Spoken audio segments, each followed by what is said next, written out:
झंडा फहरा लेते, बोलते भारत आजाद हो गया। तो भारत आजाद हो गया, आर्थिक रूप से कहाँ आजाद हुआ? भूखे नंगे अभी क्यों है इतने साल बाद भी? जिस चैनल पे आप इंटरव्यू दे रहे हैं, इसका टैगलाइन है स्वतंत्र शहर स्वतंत्र खबर। यानी शहर तो स्वतंत्र तो 1947 में हो गया, लेकिन खबर अभी तक स्वतंत्र नहीं हुआ है, क्योंकि बेजुबान की जो जुबान है वह सरकार सुनती नहीं है। यानी कि लोकतंत्र कहा जाता है हमारी देश की खूबसूरती।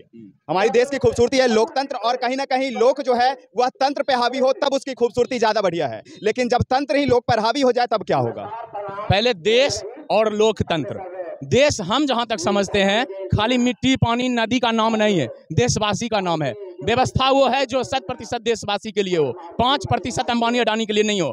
दूसरा हुआ कि स्वतंत्रता जो है खाली राजनीतिक स्वतंत्रता नहीं होता है, आर्थिक स्वतंत्रता है। आपको मजदूरी करिएगा, आधा मजदूरी मिलेगा, ठेकेदार रख लेगा, उतना छोड़िए। अगर आप बीटेक एमबीए, इधर मोदी शासन में क्या हुआ, बीटेक कर लीजिए, एमबीए कर लिए, आईटीआई कर लीजिए, कुछ भी कूड़ा के भाव, अनपढ़ गवार के बराबर नौकरी मिलेगा। स्वरोजगार आत्मनिर्भर भारत की बात होती है। अच्छा, स्वरोजगार आत्मनिर्भर भारत बिना पूंजी का होता है?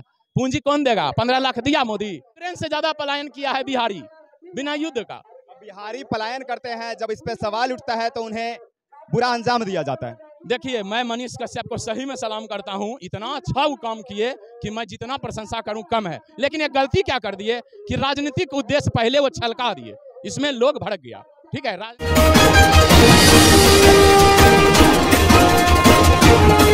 राजधानी पटना के गर्दनी बाग में मौजूद हूं, और यहाँ पर विशाल धरना प्रदर्शन, यानी गर्दनी बाग में महिला से लेकर पुरुष तक 4 मांग को लेकर आए हुए हैं, जो कि जनगोष्ठी आधारित सामाजिक आर्थिक इकाई गठन लेली अंगवासी द्वारा प्रविष्टि सर्व समाज बिहार के तरफ से यहाँ पर कुछ मांग की जा रही है लोगों की, जो इस धरना प्रदर्शन के माध्यम से सरकार तक यह सूचना देना चाहते हैं। क्या कुछ मांग है, हम जानते हैं इनसे।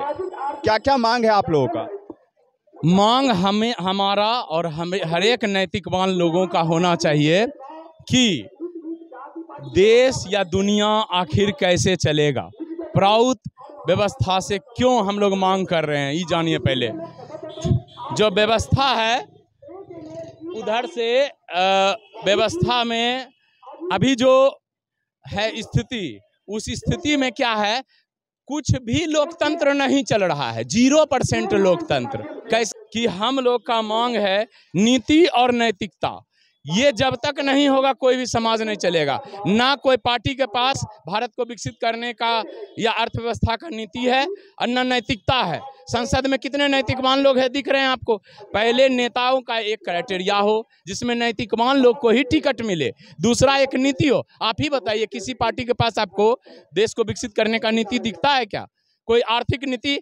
झंडा फहरा लेते, बोलते भारत आजाद हो गया।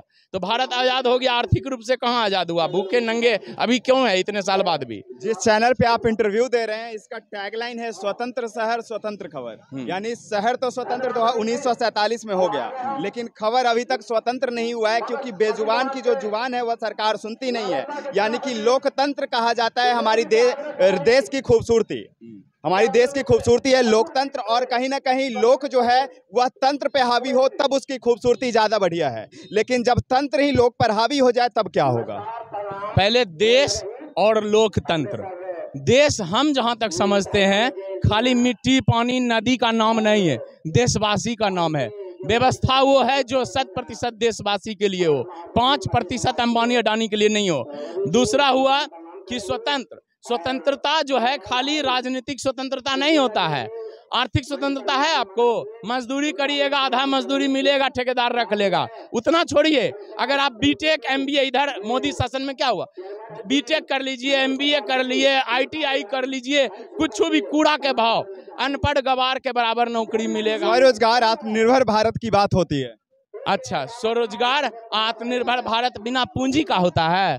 पूंजी कौन देगा? 15 लाख दिया मोदी, पूंजी तो दिया नहीं, तो कैसे स्वरोजगार होगा? खुद से कमाइए, खुद से कीजिए। अच्छा, 1-1 रुपया बेचेंगे, अगला जन्म में 15,000 होगा, तो फिर से हम एक कारखाना तैयार करेंगे। भाई, भारत में सबसे पहले देखिए, जो जमींदार रहा वो तो अपना कंपनी बना लिया, और जो जमींदार नहीं रहा उसका क्या होगा? और जमीन छीनी गई मूल निवासी से, यहाँ के मूल निवासी से जमीन छीनी गई। देखिए, आपको भी समझने की जरूरत है सर, आप लोग मीडिया कर्मी हैं। अगर आप समझ जाइएगा ना तो हम समझेंगे 1 लाख आदमी समझ गया। हमारा ये कहना है कि आज़ादी जो है, आर्थिक आज़ादी के लिए हमारा प्रारूप नई अर्थव्यवस्था लिखी गई है। इससे पहले आपने कम्युनिस्ट व्यवस्था सुना ना, लेकिन वो नहीं चला। लेकिन ये नई अर्थव्यवस्था हजारों साल के लिए है और इसमें नैतिकवान लोग बनेगा ये। और एक बात, हम बिहार की बात करें तो आप बताइए लोकतंत्र से क्या मिल गया आपको? अभी का लोकतंत्र से सिर्फ पूंजीपतियों को लाभ मिला। आपका नदी जोड़ने का परियोजना हुआ, उत्तर बिहार डूबा रहता है और दक्षिण बिहार सूखा रहता है। कभी बिहार विकसित हो सकता है क्या? नहीं हो सकता है। यूक्रेन से ज्यादा पलायन किया है बिहारी बिना युद्ध का। बिहारी पलायन करते हैं, जब इस पे सवाल उठता है तो उन्हें बुरा अंजाम दिया जाता है।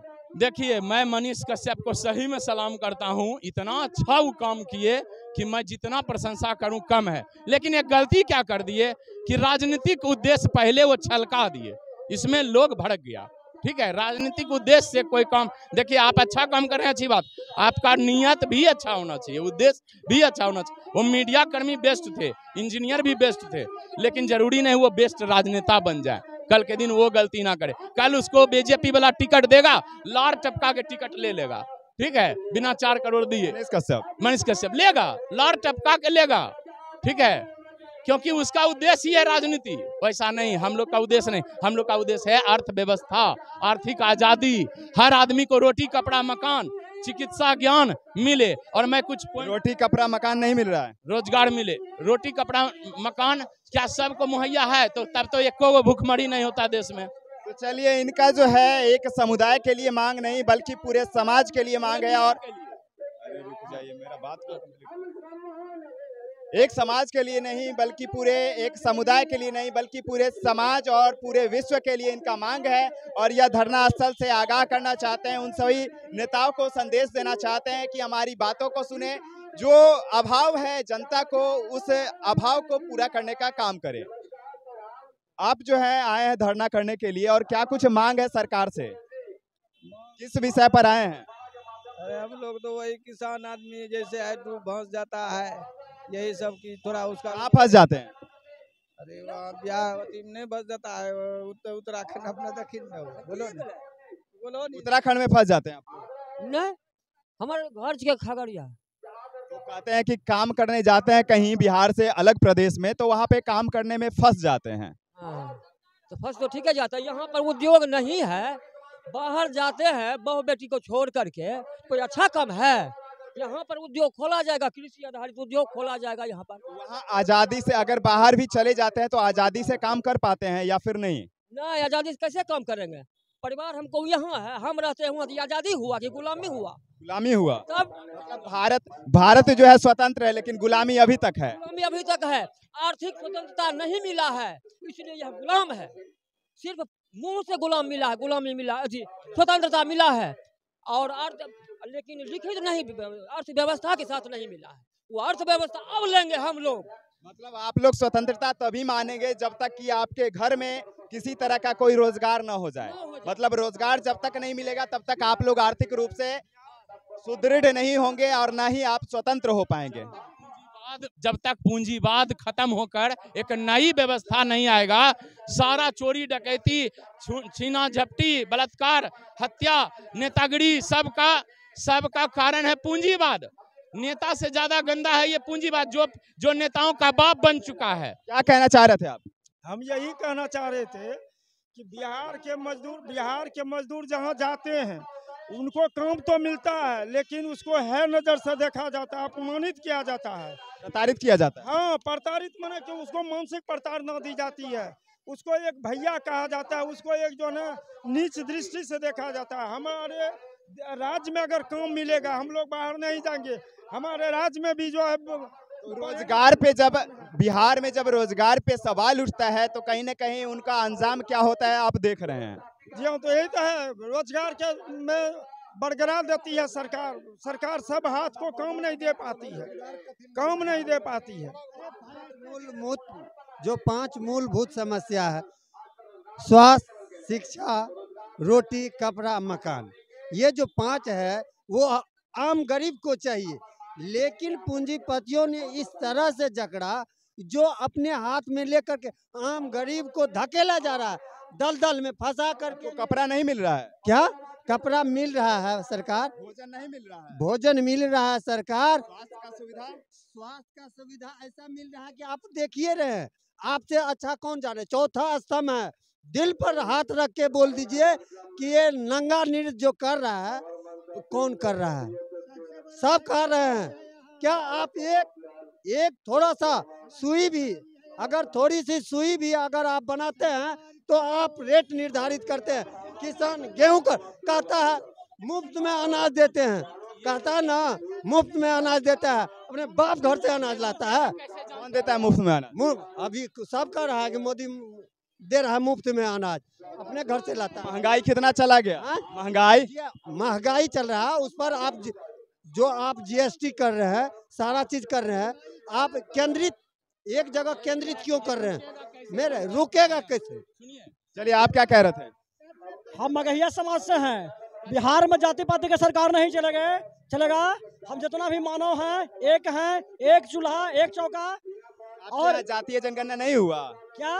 आपके यहाँ जातीय जनगणना? जातीय जनगणना केंद्र का चीज है। जातीय जनगणना से हमारे क्या कहते हैं, पटना हाई कोर्ट ने क्या कहे कि जातीय खारिज कर दिए हैं और बोले कि 3 जुलाई के फैसला देंगे। और हो सकता है कि भविष्य में जातीय जनगणना नहीं होगा। इसलिए नहीं होगा कि जातीय जनगणना से कोई समस्या का हल नहीं हो जाएगा। रोजी, कपड़ा, मकान। पता है जातीय जनगणना पे कितना खर्चा किया जा रहा है? 500 करोड़ 590 करोड़। हाँ, 590 करोड़ लगभग। बताइए, उस पैसा को कहीं और खर्च किया जाता तो उससे ज्यादा। हमारा कहना है कि जब भाजपा के साथ हमारे माननीय मुख्यमंत्री, पूजनीय मुख्यमंत्री जब थे तो क्या जातीय जनगणना उनका कहाँ चला गया था?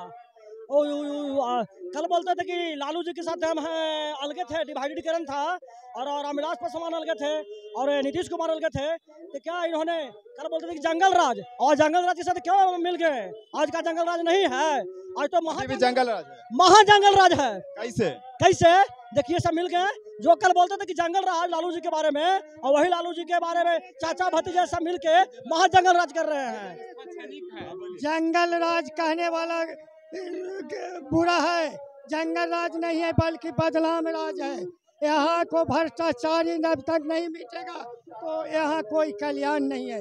हर जगह जितना है जो भ्रष्टाचार चरम सीमा पर है, चरम सीमा पर है, हर जगह भ्रष्टाचार है, करप्शन भी चरम सीमा पर है। कहाँ सुधार है इसमें? बिहार में नहीं हो रहा है, करप्शन नहीं है, भ्रष्टाचार। आप ही हम न सुधारेंगे, क्या आवाज उठाएंगे तभी तो सुधरेगा। पूंजीपतियों का भ्रष्टाचार है, पूंजीपतियों की सरकार है, पूंजीपतियों की सरकार है, कैपिटलिस्ट का है। उनका जो नीतिकरण जो है ना, वो नीतिकरण है। जब हम लोग 4 समाज में पूरा बिहार जो है सब विभक्त हो चुका है, बढ़ चुका है। मगहिया का मगहिया समाज, भोजपुरी के भोजपुरी समाज, मैथिली के मैथिली समाज, और अंग का अंगिका समाज। अब देखिए, आप तो कह रहे हैं कि जातीय जनगणना नहीं होनी चाहिए, जाति को बांटने का काम नहीं किया जाना चाहिए, लेकिन कहीं ना कहीं यहाँ जो है जातीय जनगणना हो रहा था, लेकिन अभी रोक लग गया है। अब कुछ राज्य के बिहार राज्य में कुछ जगह से जो ऐसा भी मांग आता है कि पूर्वांचल बना दिया जाए बिहार को विभक्त करके, और इसके अलावा जो है ये मिथिला क्षेत्र अलग, मिथिला राज्य अलग हो। तो ये सब भी मांग किया जा रहा है। तो कितना एकत्र होके, कितना यूनाइट होके लोग रह पाएंगे? क्यों कर रहा है? जानिए, जब तक कच्चा माल को पक्का माल करके बाहर नहीं भेजेंगे, जब तक कच्चा माल अपने क्षेत्र से जाएगा, तब तक हमारा बच्चा का भी पलायन होगा। ठीक है, तब तक बच्चा का भी पलायन होगा जब तक कच्चा माल नहीं रोकेंगे। हम लोग प्राइवेटिस्ट का मांग है कि समाज जो था वैसा समाज बने। क्यों? आर्थिक आज़ादी के लिए ये जरूरी है। जब तक भोजपुरी को एक नहीं करिएगा, मिथिला को एक नहीं करिएगा, अंगिका को एक नहीं करिएगा। आज मधेसी को वही नहीं किया, नेपाल वाला तोड़ दिया, ताकि पहाड़ी के वोट के बिना मधेसी के वोट से नहीं जीत सके। तो ये सभी जो है यहाँ पर मिथिला जवान, मगहिया जवान, भोजपुरिया जवान और अंगिका जवान थे, और इन लोगों का क्या कुछ मंतव्य था आपने देखा। अब हम आगे की रिपोर्ट में देखते हैं। निर्माण इस तरह से हो ताकि सारे जो लोग हैं वह सहज महसूस करें अपने जीवन जीने में।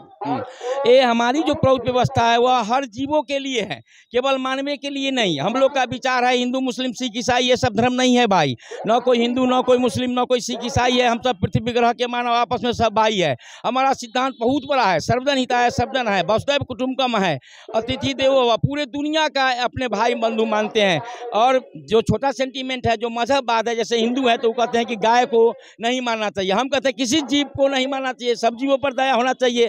केवल गाय हमारी माता है, सांड हमारी बाप है, ऐसे नहीं काम चलेगा। सब जीव हमारा ही है, मानव एक है, मानव का धर्म एक है। हम लोग पूरे धरती को यह मानते हैं कि धर्म एक ही है। अगर विश्व को बचाना चाहते हैं तो विश्व समाज बनाना होगा, विश्व सरकार बनाना होगा। वर्ल्ड गवर्नमेंट जब होगा उस समय जो है छोटा सेंटीमेंट जो है खत्म हो जाएगा। केवल हम भारत, पाकिस्तान, भूटान, चट्टान के चक्कर में रहेंगे, उससे हमारा संसार नहीं चलेगा। पूरे संसार को एक सूत्र में बांधना होगा, तब विश्व बचेगा, नहीं तो विश्व युद्ध होगा और सबको सब मारे जाएंगे, छोटा बहुत बचेगा, फिर से सृष्टि होगी। और यह शरीर इस धरती को बचाने के लिए प्रभात रंजन सरकार एक व्यवस्था दिए है। भारत माता जो बंकिम चंद्र चटर्जी बोलते थे, बंकिम चंद्र चटर्जी का भारत माता आने वाला समय में प्रभात रंजन सरकार के धरती माता में बदल जाएगा। पूरे दुनिया की एक सरकार होगी, हम सब बड़ी खुशहाल रहेंगे। हिंदू मुस्लिम सिख ईसाई नहीं रहेगा, मजहबवाद नहीं रहेगा, संप्रदायवाद नहीं रहेगा। एक छोटे छोटे सैंकड़ी सब विश्वव्यापी मान भाव में बदल। कुल मिलाकर इनकी मांग जो है, इन सभी लोगों की मांग यही है कि विश्व गवर्नमेंट एक होनी चाहिए, ताकि जो हर एक व्यवस्था है मानव ही नहीं बल्कि अन्य सभी जातियों के लिए, अन्य सभी जीवों के लिए एक कानून व्यवस्था हो, एक तरह का जीवन रहन मरण हो, ताकि सभी लोगों का, सभी चीजों का, सभी जीवों का विकास होता रहे। ऐसे तमाम अपडेट के लिए आप दिव्य नेशन को देखते रहे, लाइक कमेंट शेयर सब्सक्राइब करना न भूलें।